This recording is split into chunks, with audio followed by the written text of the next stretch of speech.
5 साल पहले 8 मई 2018 को अमेरिका के तत्कालीन राष्ट्रपति डोनाल्ड ट्रंप अचानक से ऐलान करते हैं कि वो अब ईरान के साथ परमाणु समझौता तोड़ रहे हैं। अमेरिका ने ईरान के साथ ये परमाणु समझौता साल 2015 में किया था, लेकिन इस डील को तोड़ते वक्त ट्रंप ने ईरान पर आरोप लगाया कि तेहरान समझौते के बावजूद गुपचुप तरीके से परमाणु हथियार के लिए अपना यूरेनियम इनरिचमेंट लगातार बढ़ा रहा है। इसलिए अब अमेरिका इस समझौते से बाहर आ रहा है, इसलिए अब अमेरिका ये समझौता तोड़ रहा है। ट्रंप के इस ऐलान के बाद अमेरिका ने ईरान के ऊपर थोक के भाव आर्थिक प्रतिबंध लगाए थे, जिसके बाद अमेरिका और ईरान के रिश्तों में ऐतिहासिक रूप से तल्खी आ गई थी और अमेरिकी प्रतिबंधों की वजह से ईरानी अर्थव्यवस्था बदहाली में पहुंच गई थी।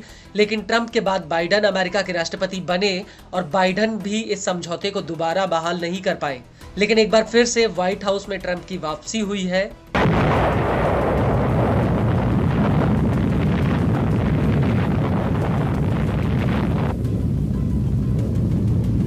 और ट्रंप के कुर्सी संभालने से पहले ही ईरान ने एक बहुत बड़ा ऐलान कर दिया है।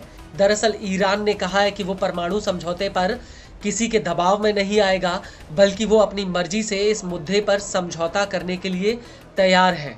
दरअसल ईरान के विदेश मंत्री अब्बास अराघाची ने संयुक्त राष्ट्र की इंटरनेशनल एटॉमिक एनर्जी एजेंसी यानी IAEA के मुखिया राफेल ग्रोसी से मुलाकात की है, जिसमें ईरान ने साफ कह दिया कि हम अपने परमाणु कार्यक्रम पर बातचीत करने के लिए तैयार हैं, लेकिन हम ऐसा किसी के दबाव या धमकी में आकर नहीं करेंगे।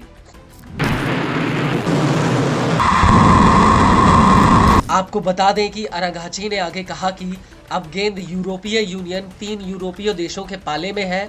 हम अपने राष्ट्रीय हित और अविभाज्य अधिकारों के आधार पर बातचीत करने के लिए तैयार हैं, लेकिन दबाव और धमकी के तहत हम बातचीत नहीं करेंगे।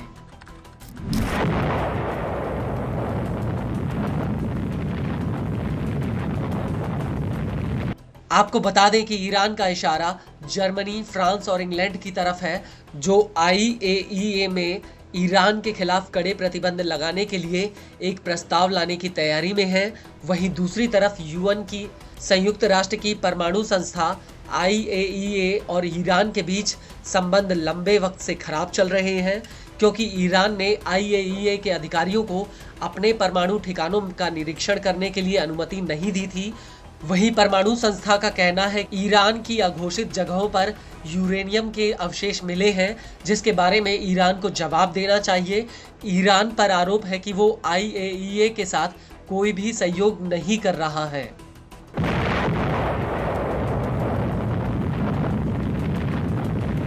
लेकिन अब IAEA में जर्मनी, फ्रांस और ब्रिटेन ईरान के खिलाफ प्रस्ताव लेकर आ रहे हैं, जिसको लेकर ईरान के परमाणु प्रमुख मोहम्मद इस्माइली ने धमकी दी है कि अगर उसके खिलाफ कोई भी प्रस्ताव लाया गया तो वो इसका तुरंत जवाब देंगे। वहीं IAEA के मुखिया राफेल ग्रोसी का कहना है कि यहाँ पर ठोस कदम उठाना हमारी ताकत है, जिसमें अमेरिका और अंतर्राष्ट्रीय समुदाय को साफ संदेश मिलेगा कि हम चीज़ों को स्पष्ट कर सकते हैं और ठोस समाधान के साथ आगे बढ़ सकते हैं।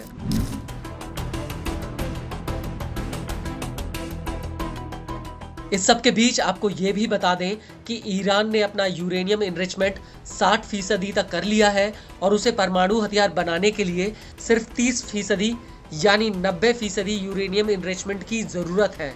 हालांकि ईरान के सुप्रीम लीडर अयातुल्ला खामनेई ने परमाणु बम बनाने के खिलाफ फतवा भी जारी किया है, लेकिन ईरान इस बात को कह चुका है कि अगर जरूरत पड़ी तो वो अपने इस फैसले को बदल सकता है।